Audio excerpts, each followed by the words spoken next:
Hey everyone, Julian here. Today I'm going to be showing you how to make acid 303s in Serum. There's a lot of cool stuff that you can do that I've never shown anybody, that really hasn't been shown on YouTube. So I want to make this video and show you guys how to do it in Serum. We're going to be going through a few different presets today and a little bit about the MIDI. To go along with this video, I just dropped a new pack called Best Acid 303 Presets and Loops. The link is at the top of the description on my website. What it is you get these 10 acid lines with audio as well as MIDI, super high quality stuff. You get all 10 of them, plus you get 10 Serum presets as well with these really awesome acid sounds.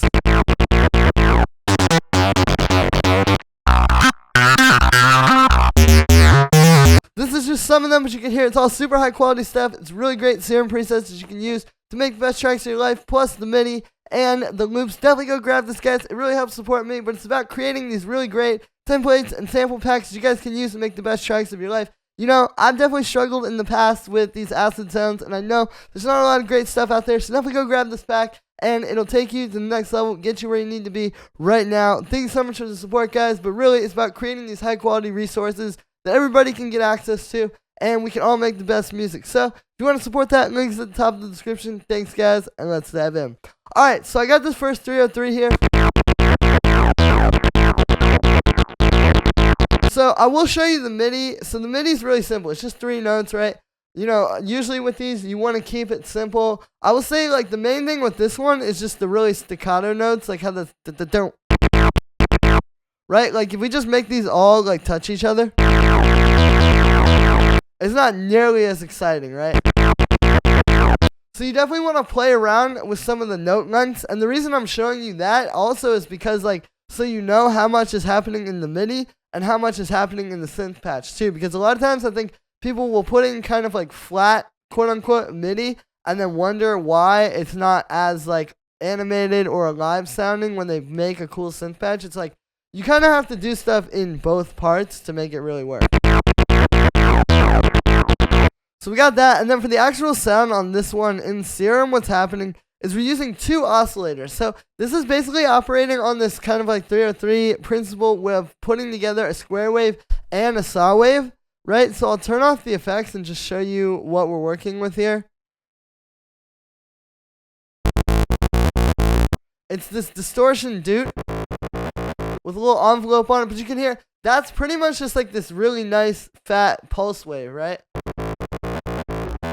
And this is why I like using Serum, is because there's all these wavetables, which are kind of like takes on the classic waveforms that you would use for the acid sound. Like, you know, the pulse wave obviously is one of the classic acid sounds, but it's like, how many times can you just use the same square wave waveform over and over? And even with saw waves and stuff. So using something like this can give you like that same sound. Like, it sounds the same once you start to filter it and distort it and do all this stuff, but it's just going to have a slightly different texture while still being the authentic 303. And so we've got also a saw wave. You know, I like putting those together for the 303. We got a low pass filter, obviously with a bunch of resonance, and that's giving you like that classic 303. The other thing is the key tracking. You can see I have this turned on, which basically means the lower the note you play, the more closed the filter will be. And the higher you play, the more open it'll be. Right, and so this works really well when you have this MIDI, which is jumping all around. And that's another thing with the MIDI too. It's like working together with the patch. Having that jump up. If we turn off the key tracking, it's a bit less dynamic. It kind of feels more flat. So we got that. Then we got a bit of delay. And you notice I put the delay before the distortion, so then when we turn the distortion on,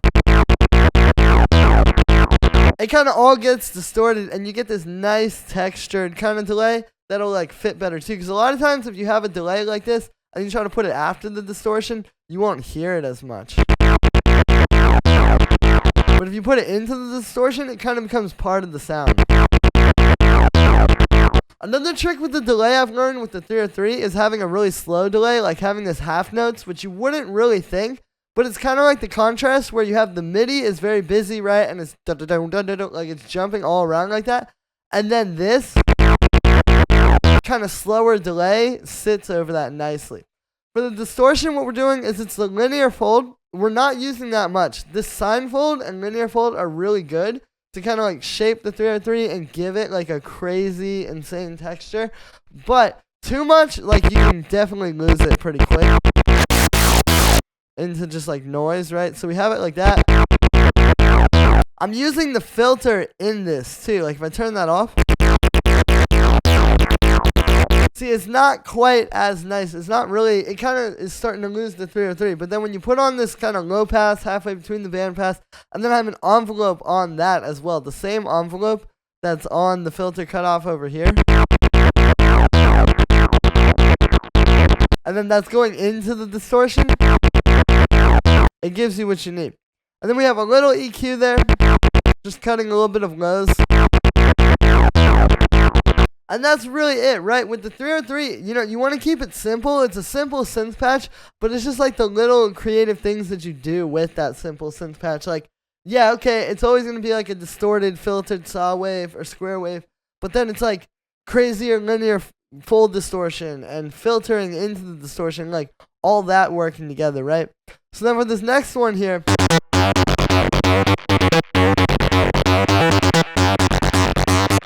here's the MIDI. So this one you can see really jumps across the octaves, and that works together with the synth patch. And it's also got more of those like very tight staccato notes as well.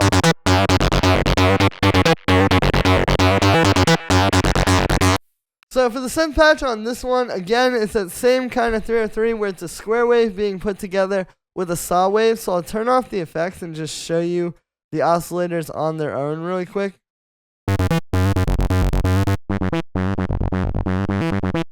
So we have this harmonic subtle wavetable, but what's happening is we've got an envelope on the wavetable position and on this asymmetrical warp. So if I turn that off real quick, hear how it's kind of like this wavetable which has nice harmonics to it, but then when you add in the bend, it just becomes this like nicer, almost like a square wave, almost like a saw wave also. It's just kind of like, and then that works together with the saw wave here. Right? You get like that. And now you can see if you start to low pass it, put the envelope on that and really tune it right. Like, even though it's not that much envelope, it's like the perfect amount. Like more, and it kind of loses that texture, right? A little bit of resonance, drive, and fat. Then we have a little bit of reverb, which you don't hear that much now, but then we're distorting that.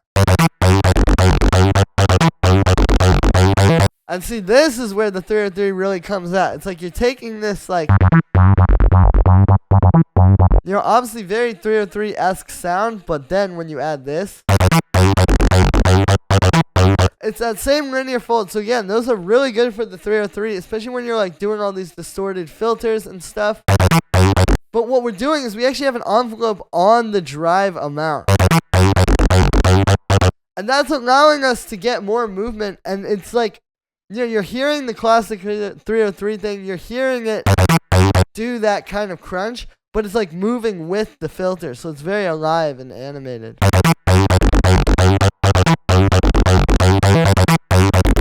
So I really recommend trying that. Like, not just putting an envelope on your filter, but putting an envelope on your distortion, which Serum allows you to do that, right? And then also you'll notice the reverb is really short, actually, but it definitely comes out a lot more once we distort it a bit. We have some delay. Again, pretty slow. And then this EQ. And yeah, so there we are. That is how you make the modern Acid 303 in Serum. As usual, you can get the full sample pack, the best Acid 303 presets and loops. The link's at the top of the description. Again, it's these 10 really great acid lines here.